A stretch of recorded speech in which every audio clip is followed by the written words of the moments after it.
Kuva muri Mutarama 2025 Perezida Ndayishimiye yakajije umurego mu mvugo zumvikanisha ko Burundi bwiteguye gutera u Rwanda, gusa nyuma yaho habaye ibiganiro byahuje abayobozi mu nzego zitandukanye. U Rwanda ruvuga ko biri mu nzira nziza yo guhosha umwuka mubi hagati y'ibihugu byombi. Mu kiganiro Perezida Ndayishimiye yagiranye na BBC yavuze ko afite amakuru yizeye agaragaza ko u Rwanda ngo rushaka gutera igihugu cy'u Burundi ngo rubinyujije muri Red Tabara isanzwe ikorera mu ntara Kivu y'Amajyepfo muri Repubulika ya Demokarasi ya Kongo. Perezida Ndayishimiye yagize ati: "Turabizi neza ko u Rwanda ruri kugerageza kudutera ruciye ku butaka bwa Repubulika ya Demokarasi ya Kongo rubicishije mu mutwe w'inyeshyamba wa Red Tabara. Ariko twebwe tubabwire ko niba bashaka gutera Bujumbura baciye muri Kongo, natwe Kigali si kure duciye mu Kirundo." Minisitiri w'Ububanyi n'Amahanga w'u Rwanda Ambasaderi Olivier Nduhungire abinyujije ku rukuta rwe rwa X yatangaje ko amagambo ya Perezida Ndayishimiye ababaje kuko hari intambwe zatewe mu mubano w'ibihugu byombi, harimo no guhosha amakimbirane y'intambara yaramaze iminsi atutumba.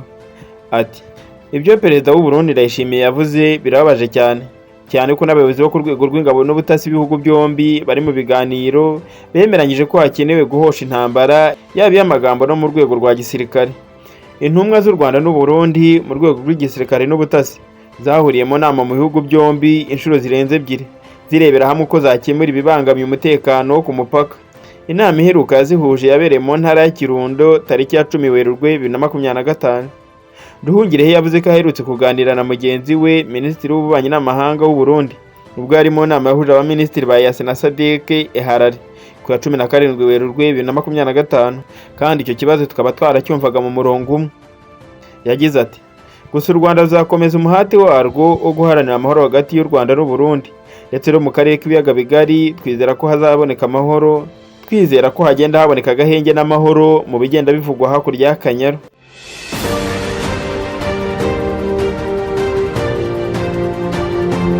Perezida Kagame ubwo yaganiraga n'abaturage muri BK Arena kuri tariki 16 Werurwe yagaragaje ko Ububiligi aribwo bwagerageje guhuza Burundi na Repubulika ya Demokarasi ya Kongo ngo birwanye u Rwanda, kandi nanone amarenga ko umubano w'u Rwanda n'u Burundi uri mu nzira yo gusubira mu murongo. Yagize ati: "Ba bandi badukoroneje u Rwanda, u Burundi na Kongo barabanje bashyira hamwe ibyo bihugu byombi bindi kugira ngo birwanye u Rwanda, ariko ibyo byose biragenda bijya ku ruhande kandi binasobanuka. Ariko sinshaka kubitindaho, turashaka kugenda tubana neza na bamwe muri abo babiri mvuze."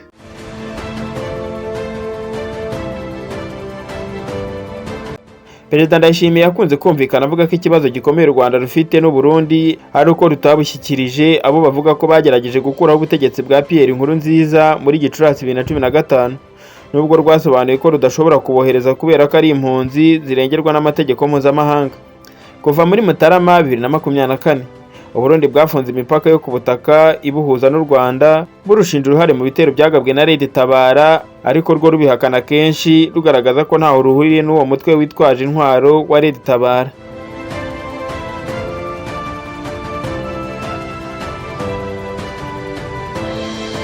Ubwongereza bwasabwe guhagarika ubwicanyi bukomeje gukorerwa abatutsi n'abanyamurenge bo muri Repubulika ya Demokarasi ya Kongo. Patty McFadden usanzwe ari umwe mu bagize inteko nshinga amategeko y'Ubwongereza akaba n'umwe mu bagize ishyaka ry'abakozi yagaragarije leta y'Ubwongereza impungenge z'uburyo abanyamurenge bakomeje gutotezwa no kwicwa muri Repubulika ya Demokarasi ya Kongo ndetse no kureba ko yahagarika ibyo bikorwa.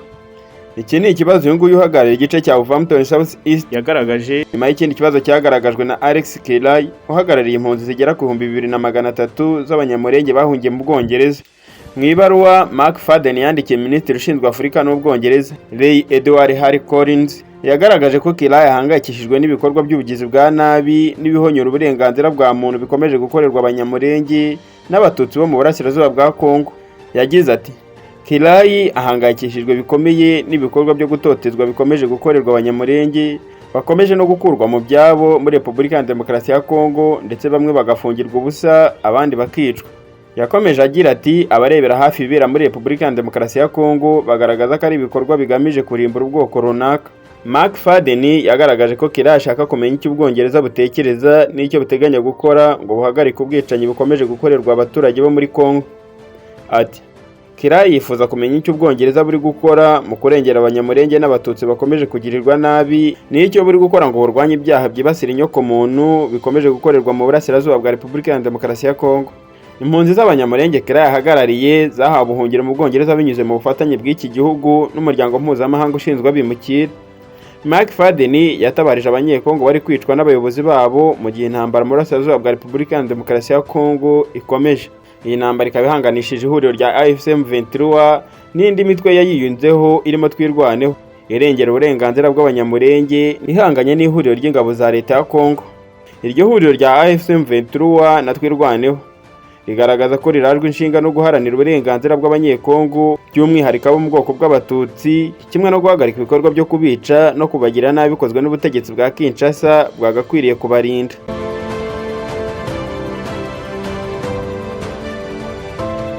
Ese nyuma y'uko Ububiligi bwoheje abasirikare benshi muri Repubulika ya Demokarasi ya Kongo no mu gihugu cy'u Burundi kurwanya umutwe wa M23, ese noneho n'Ubwongereza bushobora gufata umwanzuro wo kohereza abasirikare mu gufasha M23?